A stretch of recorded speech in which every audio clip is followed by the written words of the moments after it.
Hello students, good morning to all of you. Myself Mrs. Anupama Das, a teacher in political science, wants to invite all of you in my new YouTube channel that is Prerana YT. Students, in the earlier class, we were discussing about the most important concept of classical political philosophy which comes under the 5th semester system, that is Plato, and its most outstanding contributions to the field of politics. So, in the earlier class, we had already come across the structural basis of Plato's ideal state. In today's class, we are going to discuss here the fundamental features of ideal state, which have been broadly discussed in the 5th and 6th part of its most chronic achievement, that is the book Republic. So, आगे चलते हैं students आज की topic Plato's concept of ideal state and it's most important features की तरफ. सो shall we start? Okay. So Plato's concept of ideal state, it has been given in the book Republic. Clear? And this outstanding effort contains about his most instrumental ideas on justice, education, ideal man and the best form of government. Plato के ideal state some instrumental idea के through realise होता है. कौन कौन सा concept है? Concept of justice, concept of education, concept of ideal man and the best form of government. आगे जाकर हम इस सभी कंसेप्ट को ब्रॉडली डिस्कशन करेंगे. तो प्लेटो की जो आइडियल स्टेट है, just like it's a human being, क्योंकि प्लेटो कहते हैं एक ह्यूमन बीइंग के अंदर इंस्टिंक्ट होता है, स्पिरिट होता है, डिफरेंट टाइप ऑफ क्वालिटीज़ होता है. जस्ट लाइक दैट इस स्टेट के अंदर भी 3 इम्पॉर्टेंट इंस्टिंक्ट और 3 इम्पॉर्टेंट एलिमेंट्स होता है. तो what are the 3 important elements? These 3 important elements that we find in the state that are reason, spirit and appetite. So just like the individual, the state also carry all these kinds of elements. So last class में मैं बोली थी आप सबको कि जिनके अंदर reason predominated है आगे जाकर वो फिलोसोफर गार्डियन बनते हैं, जिनके अंदर स्पिरिट प्रीडोमिनेटेड है वो मिलिट्री गार्डियन बनते हैं, और जिनके अंदर एपिटाइट प्रीडोमिनेटेड है आगे जाकर वो प्रोड्यूसिंग क्लास बनते हैं. और यहाँ हम पाते हैं identification of not only 3 instinct but also we are able to find a classification of polity on the basis of 3 important class of people. तो प्लेटो की जो आइडियल स्टेट है वहाँ पर Plato not only he identified the 3 important instinct in individuals but also on this basis of this identification he classified the polity. State को वो विभाजित करते हैं on the basis of 3 important classes of people. और यहाँ पर समाप्त नहीं होता है उनका क्लासिफिकेशन से और कंप्लीट नहीं होता है उनका आइडियल स्टेट का जो structure.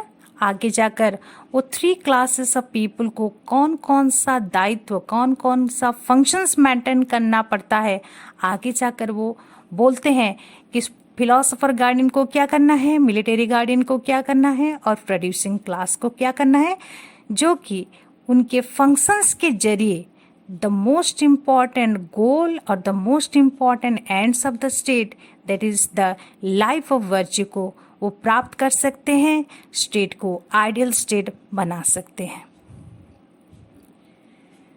So in the Plato's ideal state, each class they possessed a special character or nature.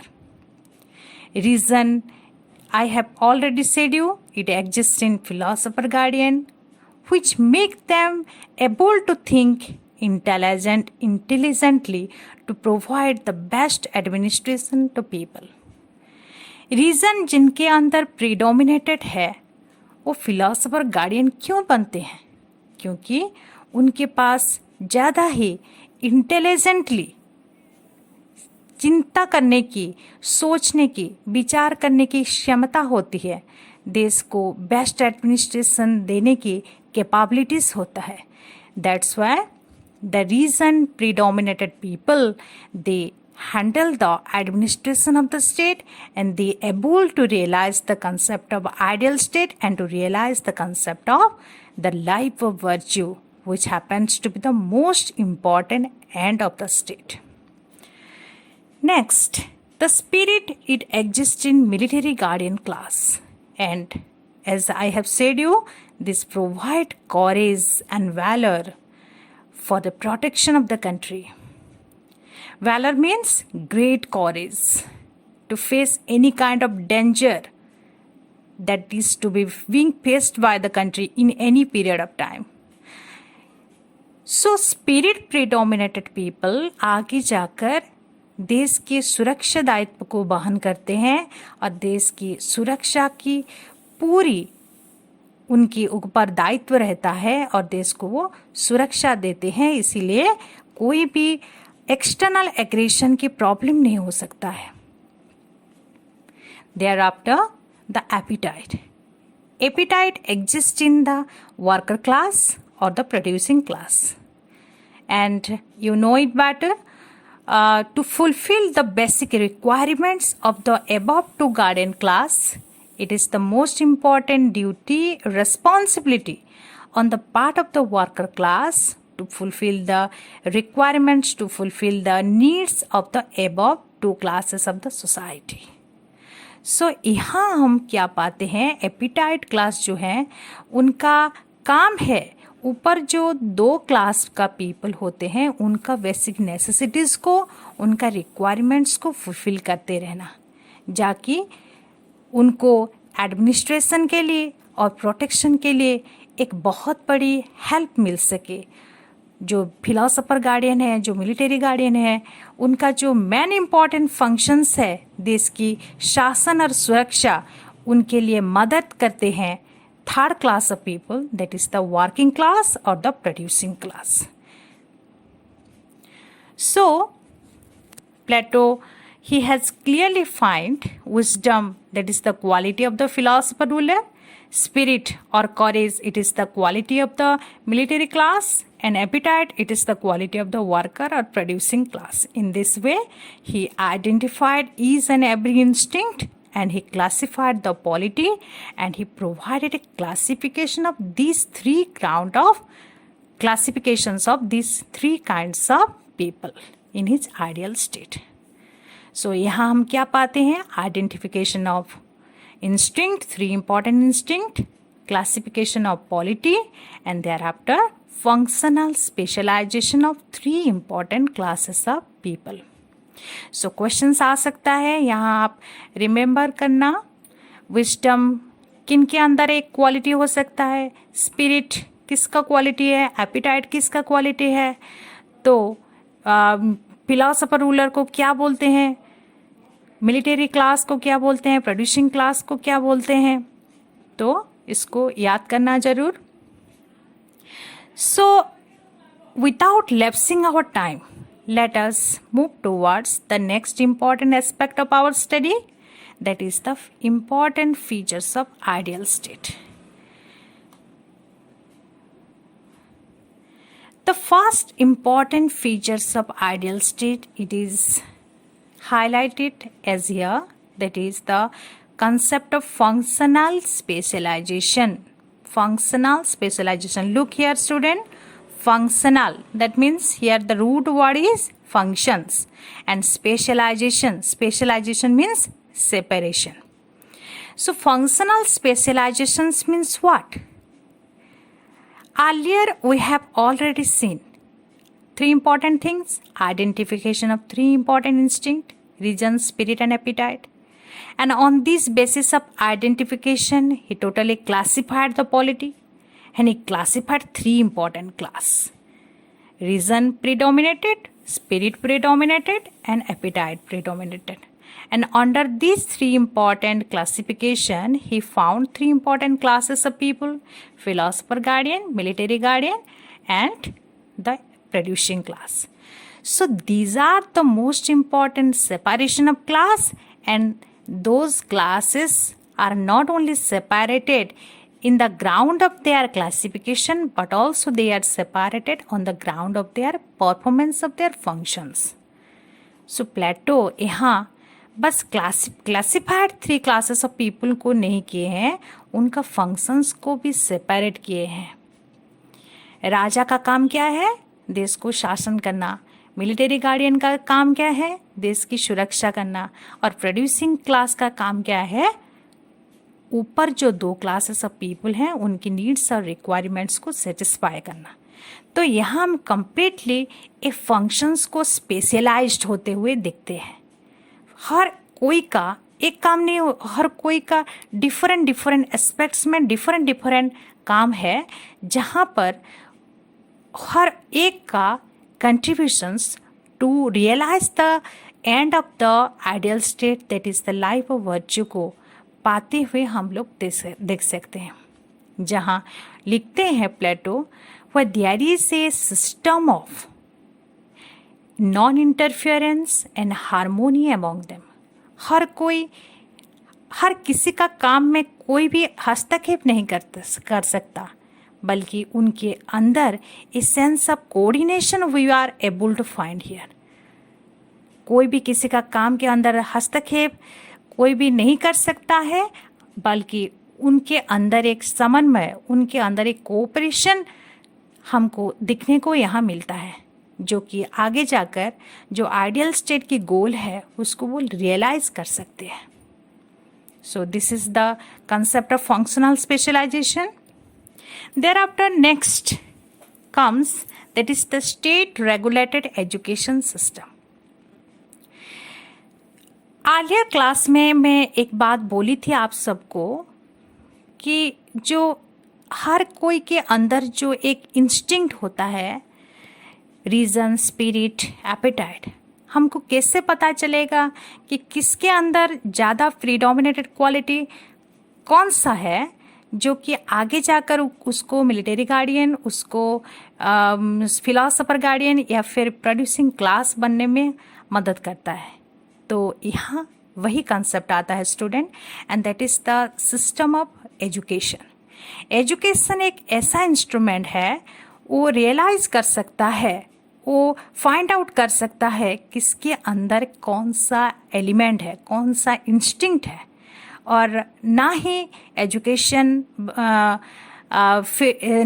Education identify करता है, बल्कि उसको एक प्रॉपर डायरेक्शन भी देता है, proper help and guidance provide करता है, जो कि आगे जाकर वो रिस्पेक्टिव फील्ड ऑफ फंक्शंस को मेंटेन करने में उनका सहयोग देते हैं और रियलाइज करते हैं स्टेट के अल्टीमेट गोल को, that is the life of virtue को। So let's come to the topic, that is the state regulated system of education.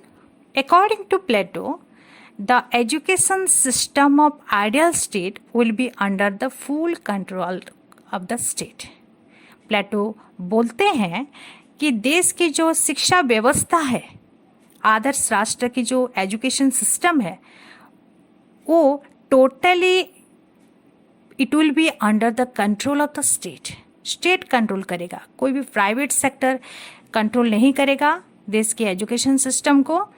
और there will be a complete scheme of education for the people, which will able to promote social justice and individual justice. व्यक्तिगत न्याय और सामाजिक न्याय को प्राप्त करने वाला एक ऐसा शिक्षा व्यवस्था होगी जहाँ पर हर कोई को न्याय मिलेगा, हर कोई के अंदर में छिपा होगा जो भी इंस्टिंक्ट, उसको एक प्रॉपर डायरेक्शन मिलेगा, उसको एक प्रॉपर आइडेंटिफिकेशन मिलेगा, और आगे जाकर वो अपना एक रेस्पेक्टिव पोजीशन को मेंटेन करेंगे, एक रेस्पेक्टिव फील्ड ऑफ फंक्शंस को, वो दायित्व को निभा सकेंगे। ऐसा ही एजुकेशन सिस्टम के बारे में लिखते हैं प्लेटो।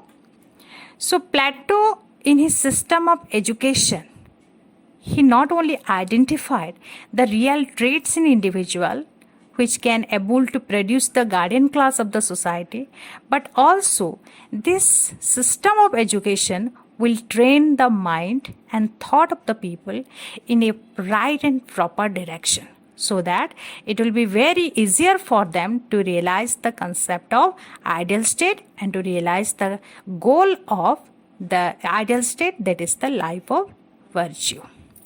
So आइडियल स्टेट जो एक बहुत बड़ा सपना है, जो एक बहुत बड़ा गोल है प्लेटो के दिमाग में, तो उनके रियलाइजेशन के लिए प्लेटो अपना एजुकेशन को इंस्ट्रूमेंट की तरह यूज़ किए हैं और एजुकेशन सिस्टम को वो डिवाइड करते हैं under 2 specialise category. First elementary education and number 2 higher education. Elementary education start होता है चाइल्डहुड से लेकर 20 ईयर्स तक और हायर एजुकेशन स्टार्ट होता है 20 ईयर्स टू ऑनवर्ड्स पीरियड. आगे हम जब ब्रॉडली डिस्कशन करेंगे एजुकेशन कंसेप्ट को, वहाँ पर मैं आप सबको बताऊंगी एलिमेंट्री एजुकेशन में क्या क्या आता है, हायर एजुकेशन में क्या क्या आता है, जो मिलिट्री गार्डियन क्लास और फिलोसोफर गार्डियन क्लास को मजबूत बनाता है और देश की शासन और सुरक्षा के लिए एक प्रॉपर डायरेक्शन देता है. So this kind of system has been propounded by Plato in a very scientific way, in a very systematic way. Thereafter, the next concept comes under the features of ideal state, that is the concept of justice. Justice, it is the cornerstone in Plato's ideal state. Justice, it is very necessary for the functioning of the ideal state. Plato says justice is the citizen's sense of duties, which makes aware an individual to perform their own duties properly. He says justice means one man should do only one functions to which nature is best adaptable. तो justice platonic ideal state के लिए cornerstone है. Plateaus ideal state की functions को perform करने के लिए justice structure है. और भी लिखते हैं जस्टिस क्या है, जस्टिस है one man one function.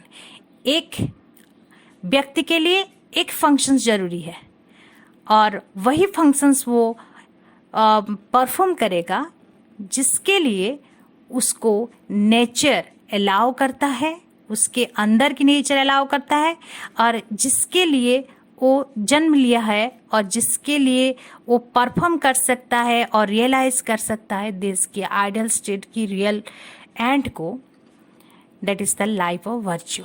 So justice means what, citizen sense of duties. हर एक सिटीजन्स की अलग अलग जो ड्यूटीज है, जस्टिस वही कंसेप्ट को रिफ्लेक्ट करता है. Thereafter, after analyzing all these 3 important concepts, that is the concept of functional specialization, the system of education and the concept of justice, next important concepts comes under the features of ideal state, that is the rule of philosopher king.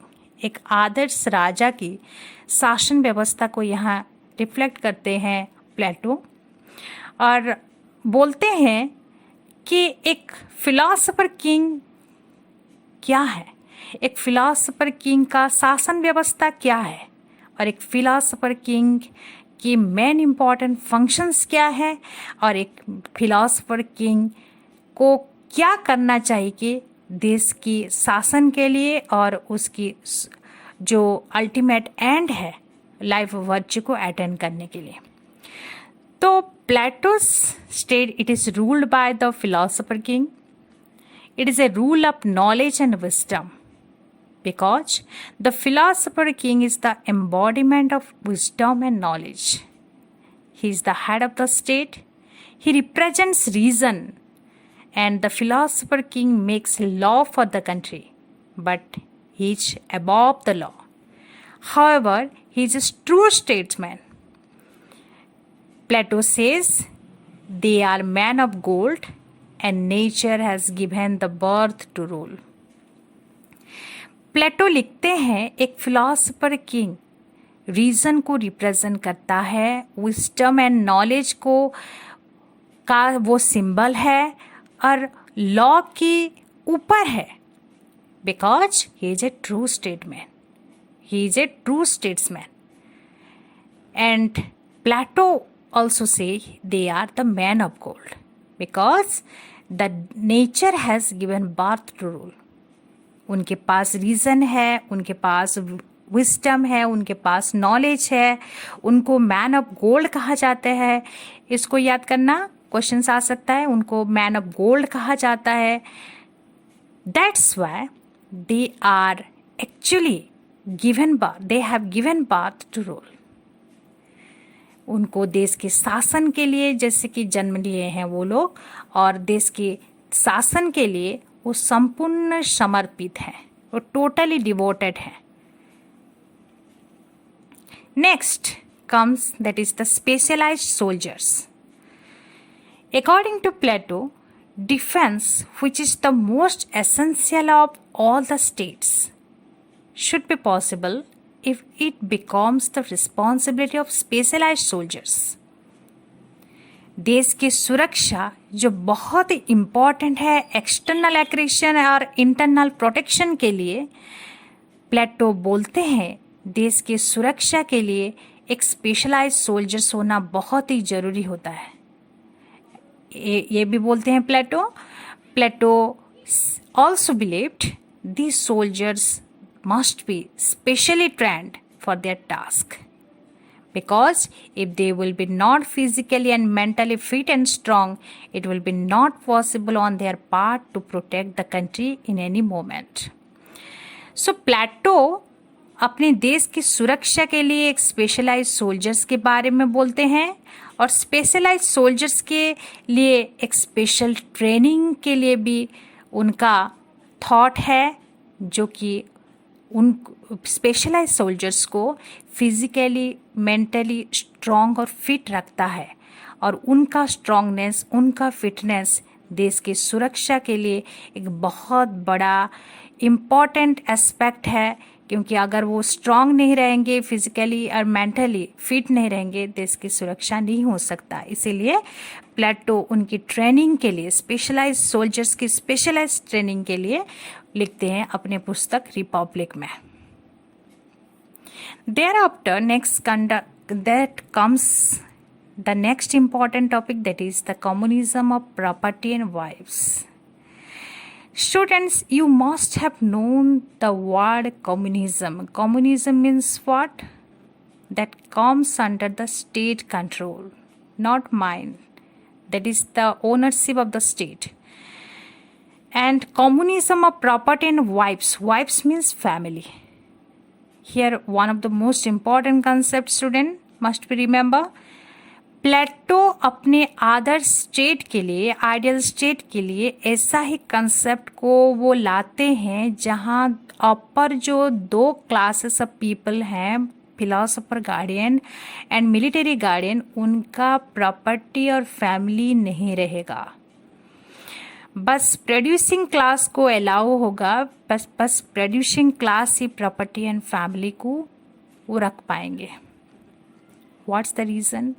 एक ideal state की संरचना में property and family को allow नहीं होता है, बस दो गार्डियन क्लास के लिए. रीजंस क्या है? Definitely there will be most important reasons behind it student. So let us move towards the reason why Plato did not allow to have property and family for the upper two guardian classes of the society. Plato thought family and property, these are two important hurdles on the way of realization of an ideal state. Hurdles. Just have a look on this word.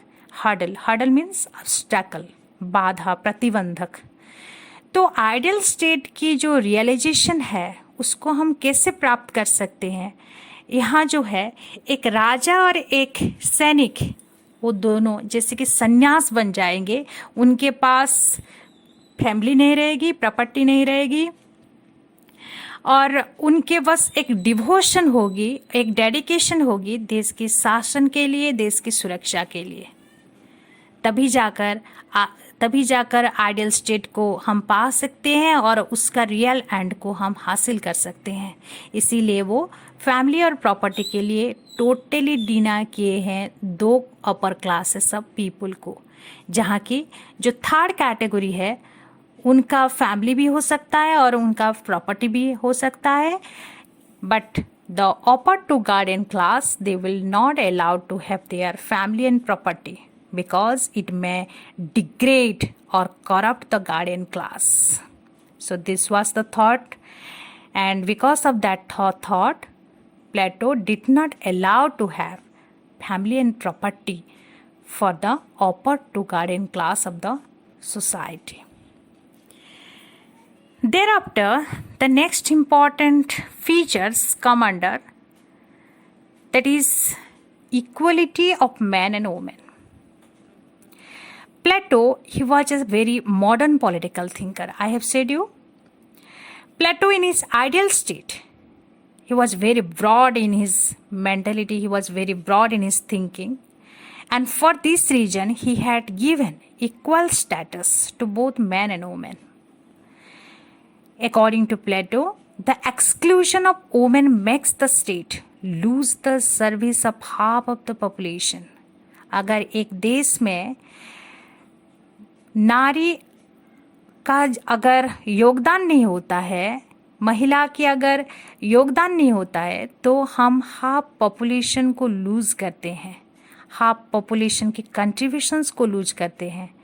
देश की शासन व्यवस्था में भी नारी की योगदान जरूरी है। शिक्षा में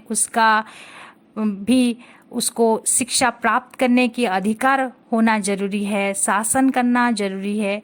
ये सब कुछ बारे में लिखते हैं रिपब्लिक में प्लेटो, और अपना ब्रॉडनेस, अपना मॉडर्न थॉट को यहाँ रिफ्लेक्ट करते हैं। So he said the philosopher king should make all kinds of effort for the building of the character of both man and woman. So philosopher king, both man and woman को not only he will have to give equal status to them, equal status बस देना जरूरी नहीं है, बल्कि उनका हर एक efforts को फुलफिल करना, उनकी हर एक कंट्रीब्यूशंस को मेंटेन करना भी उनको देखना है। Because both are an integral part of the society. Both men and women, Plato say, they are an integral part of the society, and for the development of the state, these two parts, just like the two sides of the same coin, the two wheels of a vehicle, and for the progress, development of the society, just like man, the woman has also same right and same duty to fulfill, to accomplish each and every kind of purpose of the state.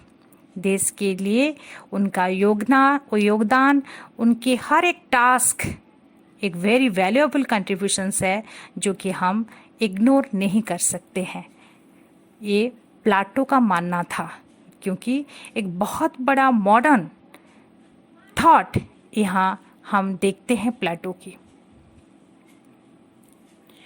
Thereafter, the next feature comes, that is the qualified absolutism.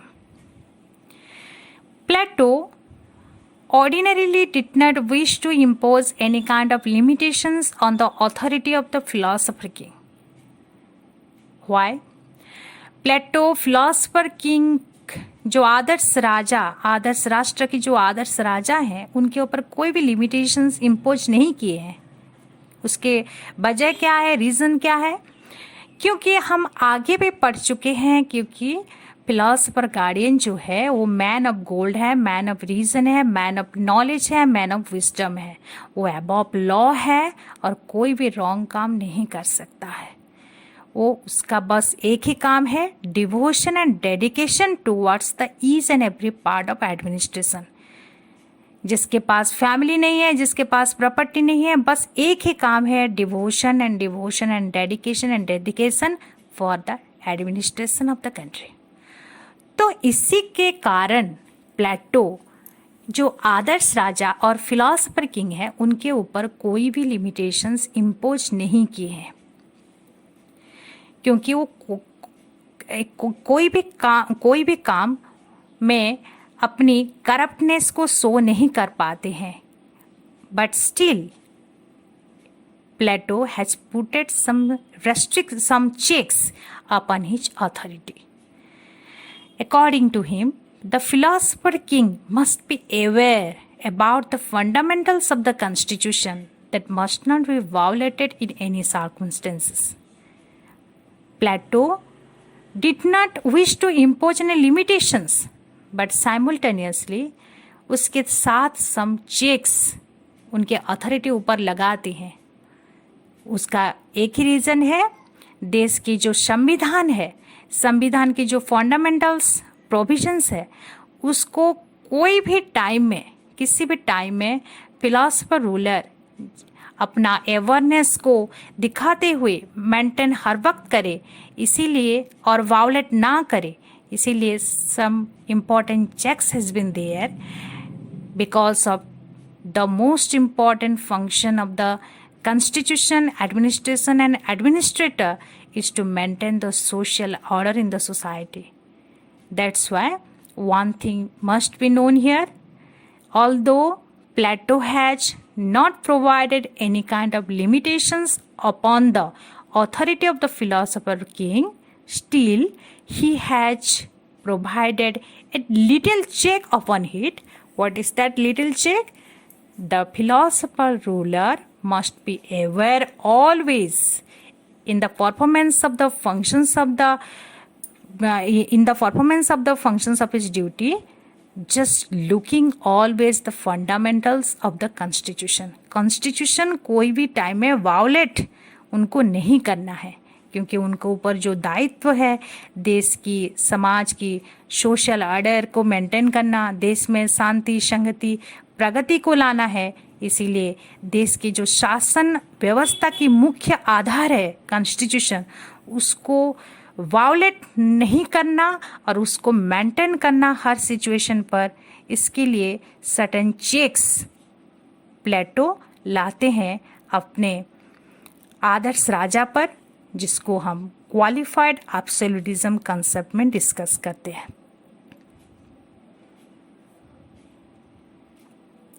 Next, the feature comes that is the control of art and literature. Plato एक systematic concept of ideal state की यहाँ description provide करते हैं, जहाँ बस देश की शासन व्यवस्था, सुरक्षा व्यवस्था या फिर शिक्षा व्यवस्था के बारे में डिस्कशन नहीं होता है, बल्कि देश में आर्ट और literature, equality for man and women, ये सब कुछ बारे में भी बहुत ही ब्रॉडली डिस्कशन होता है, बहुत ही सिस्टमेटिक और मॉडर्न थॉट के. तो control of art and literature में क्या लिखते हैं प्लेटो?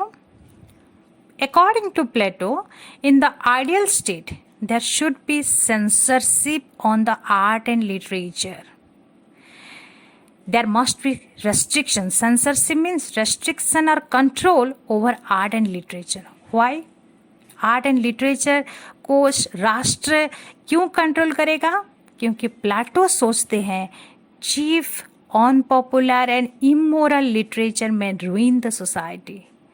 एक समाज में लिटरेचर की, आर्ट की एक स्वतंत्र स्थान है, जो कि एक समाज को निर्माण करते हैं और समाज को एक न्यू डायरेक्शन प्रोवाइड करता है. एंड प्लेटो सोचते हैं अगर एक समाज में chief unpopular and immoral literature होता है तो सोसाइटी में कोई भी डेवलपमेंट के लिए स्थान नहीं बचता.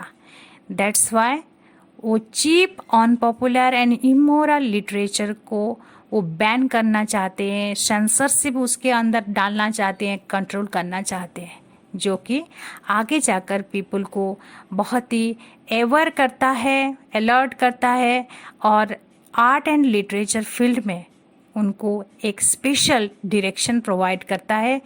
कैसा लिटरेचर, कैसा आर्ट एक देश में होना चाहिए, जिसके लेकर पीपल आगे जाकर वो अपना समाज को एक बहुत ही इम्पोर्टेंट कंट्रीब्यूशंस डेवलपमेंट प्रोवाइड कर सकते हैं। देश में देश प्रेम, पैट्रियोटिक फीलिंग हो सकता है, देश में मोरल ऑर्डर हो सकता है। उस टाइप का लिटरेचर पीपल को डेवलप करना चाहिए जो कि राष्ट्र निर्माण में एक विशेष सहयोग प्रदान कर सकता है। Thereafter, the next feature comes, that is the bringing of children. According to Plato, children are national possession. The children should come under the state control and its supervision, where the state will not only provide them proper nourishment, development, but also proper education and proper to their respective functions as well. प्लेटो के विचार में जो children होंगे उस completely state under को चले जाएंगे और स्टेट उनका हर एक दायित्व को निर्वाह करेगा, हर एक रिस्पॉन्सिबिलिटी को फुलफिल करेगा। स्टेट उनका नॉरिशमेंट से लेकर डेवलपमेंट तक उनको प्रॉपर डायरेक्शंस और रिस्पेक्टिव फील्ड ऑफ फंक्शंस को प्रोवाइड करेगा। जो चिल्ड्रन आगे जाकर कौन देश की एडमिनिस्ट्रेशन, कौन देश की मिलिट्री फील्ड में अपना योगदान देकर देश की real and of the state को फुलफिल कर पाएंगे। तो यहाँ बहुत सारे क्रिटिसिज्म्स आता है उनके थॉट को लेकर, आगे जाकर हम डिस्कशन करेंगे। So let's next come to the topic, that is retention of slavery. Plato believed that in ideal state the ruling class must have sufficient leisure, because without leisure the ruling class will not be in a position to devote their time for the good administration of the country. For this reason, Plato has thought about the retention of slavery in its ideal state, which constitute an integral part of his logical thought. प्लेटो एक बहुत ही logically सोचते हैं। एक ideal state जो है वहाँ पर हम 3 क्लासेस ऑफ पीपल को पाते हैं, हर एक के हर एक फंक्शंस, जहाँ पर 2 क्लासेस ऑफ पीपल जो हैं फिलोसफर गार्डियन और मिलिट्री गार्डियन, उनका बस एक ही काम है देश की शासन और सुरक्षा। उनके कोई फैमिली नहीं होगी, उनकी कोई प्रॉपर्टी नहीं होगी, बस उनका एक डेडिकेशन और डिवोशन होगी देश के लिए, देश की शासन और सुरक्षा के लिए। तो यहाँ जो इम्पोर्टेंट फंक्शंस ऑफ स्टेट है उसको निर्वाह करने के लिए उनको एक बहुत इम्पॉर्टेंट थिंग भी देना जरूरी है, वो है लीजर। सफिशिएंट लीजर के बारे में सोचते हैं प्लेटो। अगर एक देश के शासक और सैनिक को सफिशिएंट लीजर नहीं मिलता है तो वो अपना काम ठीक तरह से आगे जाकर फुलफिल नहीं कर पाएंगे, डिवोटेड नहीं हो पाएंगे। इसीलिए उनको सफिशिएंट लीजर के लिए वो सोचते हैं स्लेवरी कंसेप्ट। स्लेवरी कंसेप्ट मतलब क्या? उनका जो हाउस होल्डिंग एक्टिविटीज़ है उसको मेंटेन करने के लिए slave class must be there, and if there will be slave class then there will be a leisure, sufficient leisure for the ruling and military class of the society. If they will not able to get leisure, then how can it be possible on their part to fulfill the different aspects of administration?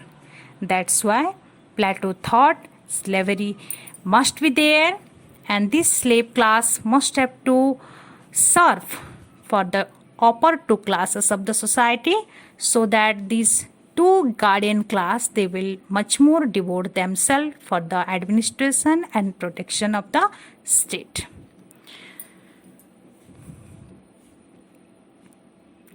So these are the important features of Plato's ideal state. ये सब कुछ features को discussion करने के बाद हमको पता चलता है प्लेटो के बहुत ही सिस्टमेटिक पॉलिटिकल थिंकर थे, साइंटिफिक पॉलिटिकल थिंकर थे, लॉजिकल पॉलिटिकल थिंकर थे, outstanding in his thought and in his contributions. एक बहुत ही मॉडर्न थॉट रिफ्लेक्ट होता है in each and every concept of platonic ideal state. जहाँ हम एक आदर्श राष्ट्र, एक आदर्श शासन व्यवस्था को पाते हैं in a systematic way, in a very systematic and in a very lucid way. But in spite of all these grounds of Platonic ideas, Plato still not free from the clutches of criticisms in the hands of so many critics. प्लेटो के ये सब कुछ great contributions होने के बावजूद भी प्लेटो अपने आप को क्रिटिसिज्म से बचा नहीं सके हैं।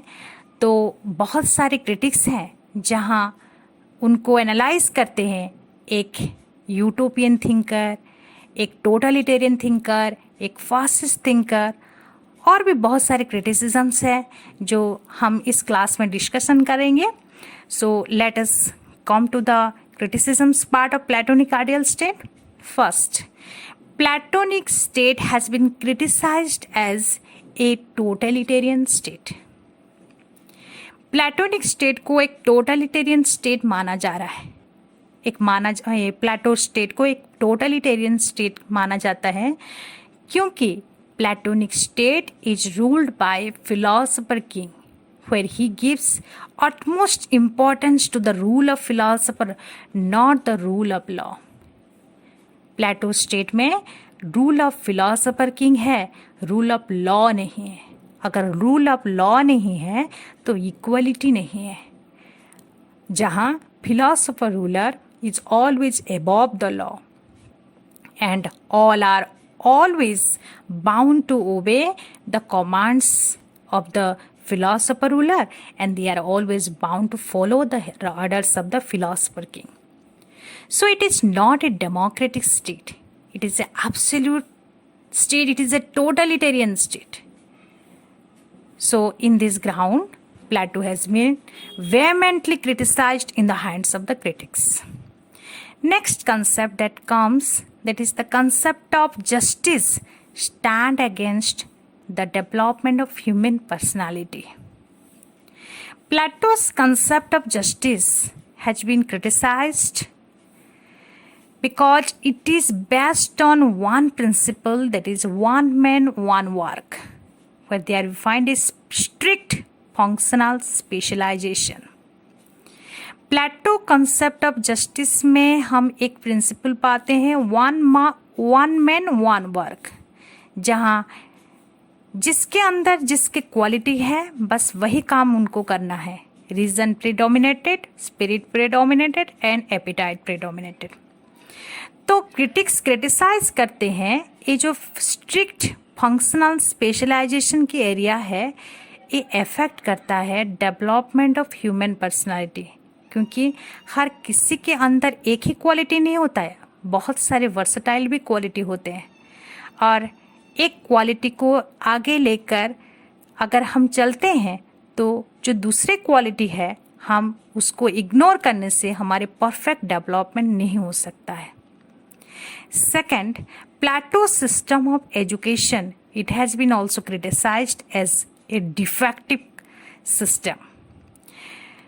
तो let us discuss why it has been criticised. Plato's system of education, it has been criticized for giving undue importance to music, gymnastics, etc.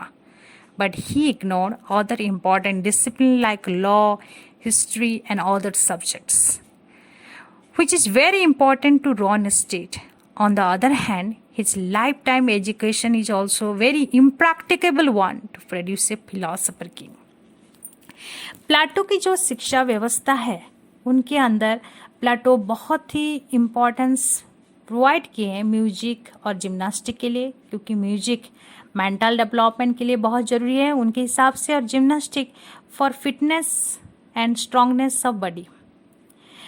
Simultaneously, he has also provided other concept, but he has ignored other important discipline like law, history and other subjects. तो यहाँ एक complete curriculum नहीं पाते हैं हम, जो कि देश को रन करने के लिए एक सोच और विचार पैदा करता है व्यक्ति के मन में, उसको हम कम्प्लीटली नहीं देखते हैं। और यहाँ जो life time system of education है उसको भी प्रैक्टिकल करना बहुत ही कठिन है, और पूरा लाइफ ही यहाँ स्पेंड हो जाता है एक फिलोसोफर किंग को पाने के लिए।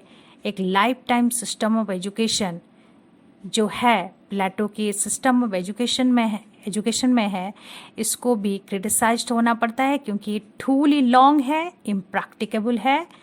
That's why it is totally defective one in accordance with the idea of different critics. Thereafter, the next important concept of criticism that comes here that is the utopian state. I have said you Plato has been criticized as a utopian thinker and his state is criticized as a utopian state because it is not based on reality. Plato की जो सोच थी बस एक कल्पना दुनिया में संभव हो सकता है, असल रियल लाइफ में नहीं हो सकता है। That's why it is a utopian state which neither possible nor practicable to have it, neither possible nor practicable to have a philosopher king और a divided state on the basis of 3 classes of people. उसको कभी संभव नहीं कर सकते हैं, बस कल्पना में वो सुंदर है, वास्तव जीवन में उसको हम रियलाइज करना बहुत ही कठिन है। Philosopher king is neither a king nor a philosopher, he is a strange mixture of authority and philosophy. The communism of property and wifes, it is also anti human one.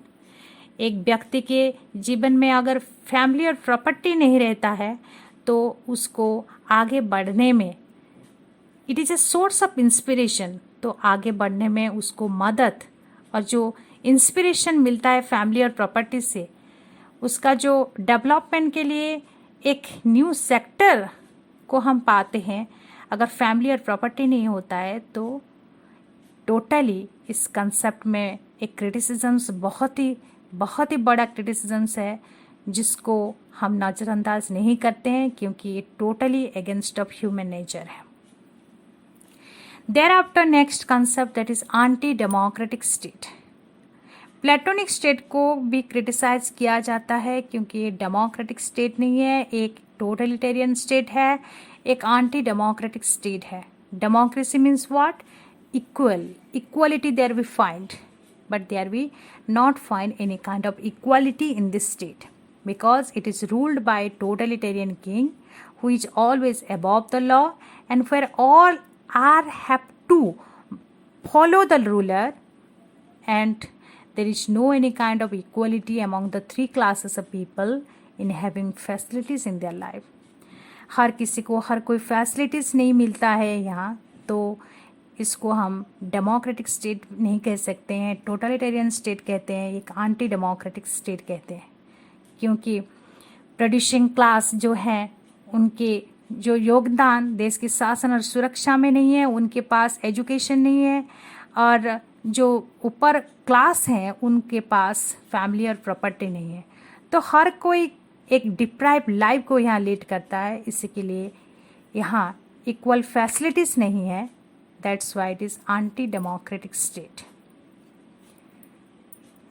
So Plato's ignore करते हैं the interest of the working class in providing education and in different kind of facilities. That's why it has been vehemently criticized in the hands of the critics. So no education for the lower class, no opportunity for having education. At the same time, the upper class, they must go up to the age of 50. So it is also vehemently criticized, and this is the ground of criticism. These are the ground of criticisms under which we are able to find a utopian state of Plato. Although he has been criticized, a utopian thinker, an anti-democratic thinker, a totalitarian thinker, but still we can't lag behind his very eminent contributions to the field of politics, where there we find a complete foundations has been created with his contributions, and he has been provided very modern thought which has provided a source of inspiration for the different thinkers of different period of time. So Plato, no doubt, a very great systematic, scientific, modern political thinker who has provided a milestone, who has provided a great foundation for the classical political philosophy and to the field of politics. So with this, I have already completed the features and the criticisms ground of Platonic ideal state. In the next class, I will go through the concept of justice, education, communism of property and wives, the concept of philosopher king and all that. So see you in next class. Till then, goodbye and have a nice day to all of you. So please give, if you like this video, please provide your likes to it. If you have not subscribed to my channel, please provide your subscription, and please, it's a request to all of you, please share it so that other students will also get the knowledge. Thank you. Goodbye.